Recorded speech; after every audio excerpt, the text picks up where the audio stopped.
10 practices this camp? I would say just where I'm at, like physically, being able to come out there for 10 days in a row and just be able to be the same person from day one to even today. Kyle had talked about just the violence that you need to run routes with in the NFL and how it takes a toll on the body and how you can now do that.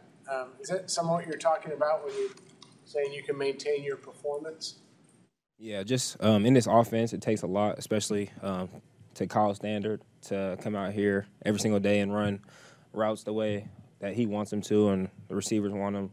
The receiver coach and the quarterbacks want us to run our routes. So it takes a lot on the body to come out here every single day and do that. So, yeah, definitely. We haven't talked to you since Deebo's been back out there. What has he done energy-wise just to have him there? Deebo, he's like an enforcer. Everybody knows that when Deebo's out on the field, you could just kind of feel a different energy. He was that guy during the season just to give us a physical or any type of play to get us kind of going. So just having him back out there just feels like we're complete again, and now we're ready to start building. What's the biggest thing you've learned going against Travarius Ward on the field? He's long, fast, strong, physical corner. But just like any corner, you gotta study him, you gotta look at him. So now that we've got to go against each other a couple of days, all these corners, it's like a chess match, just switching up techniques. We get to look at them and see what they like to do, what they don't like to do, where they're comfortable, where they're uncomfortable, and the same for them. They get to look at us the same way. So once you get into the deep days at camp, it becomes a chess match, and you're just really working, and now it becomes real football, one-on-one corner versus receiver matchups. After practice, do you go and chat him up and talk to him about what things happen on the field, like how things work out? Oh, yeah, we talk to those guys all the time. You walk in the locker room right now, everybody has their iPads open, looking at film, E-Man, Jimmy Ward coming over to us, talking about certain plays, even the young corners too. So, yeah, we're talking about all the time. We go out there and compete, but when we get back in the locker room, we're all just looking to get better and find ways that we can do so. How does Trey respond from a practice like that where he's off the mark a day after he finished so strong yesterday? What do you see out of Trey when he's? I think after, the best thing about Trey, he walked off the practice field and he was still the exact same way today. He talked about it, talked to us after a couple plays that he wished he had it back. He comes and talks to us the same way as if he were to hit a play. What did he see, what he didn't see, what he liked. That was on me. That was maybe we should be here. Just still talking to us, trying to figure it out. But just level, even kill dude. So we don't worry about him at all, really. We'll look at it. He comes in, he says, let's take a look at it later on today. We do so, and then we move on. That's what practice is for, day 10. You don't know you don't know. One thing I've learned is that you never know what these guys' arms feel like. The same way for us. We go out there, some days our legs are tired. They may expect us to break out a route and come out of our breaks a lot faster than we did, and our legs are a little bit tired, so we can't do so. So it's the same thing for them. We feel like it's something that I learned. I get to see that you never know what those guys' arms are feeling like. They're coming out here and they're throwing a bunch of balls. So we just got to look at it, get it corrected, and then come back, get a day off, and get better. Brandon, Ray's camp has just been ramping up throughout this camp. Had the touchdown pass yesterday, great one-handed grab today. Just what kind of growth have you seen in him?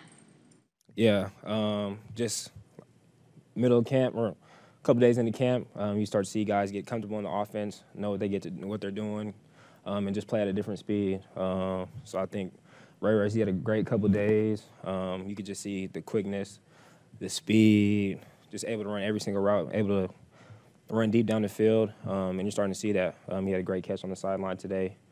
But we're all just looking to build. We love watching him make plays.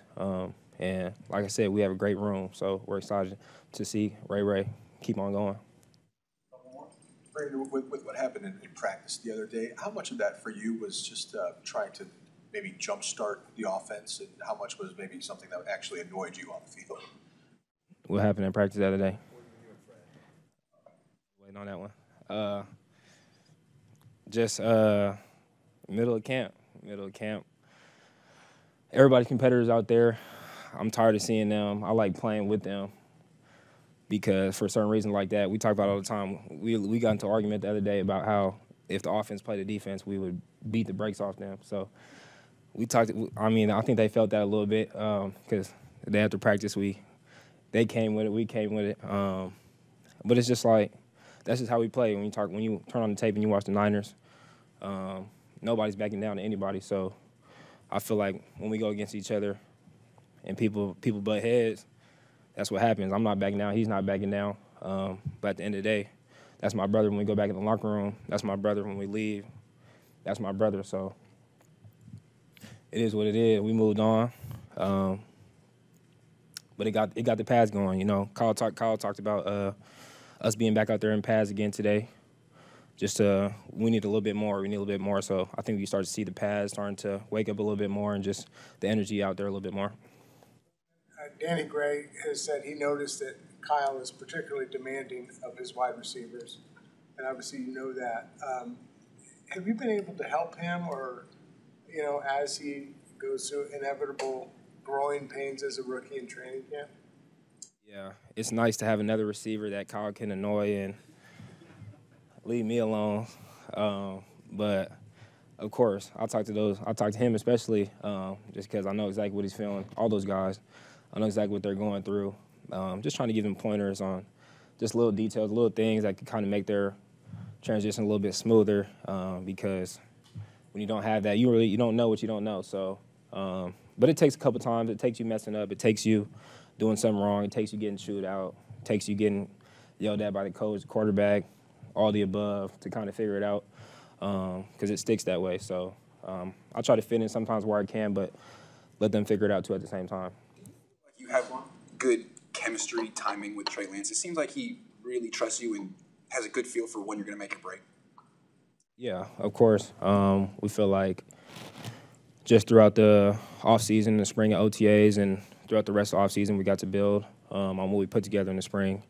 So he has a good feel of where I'm going to be at when I come out on my breaks. Yes, I have a good feel for where the ball might be. But it all comes back to everything that we talk about, getting out of our breaks, being violent at the top of our routes. And it makes it a lot easier when we do so. So, yeah. All right. Thank you, guys.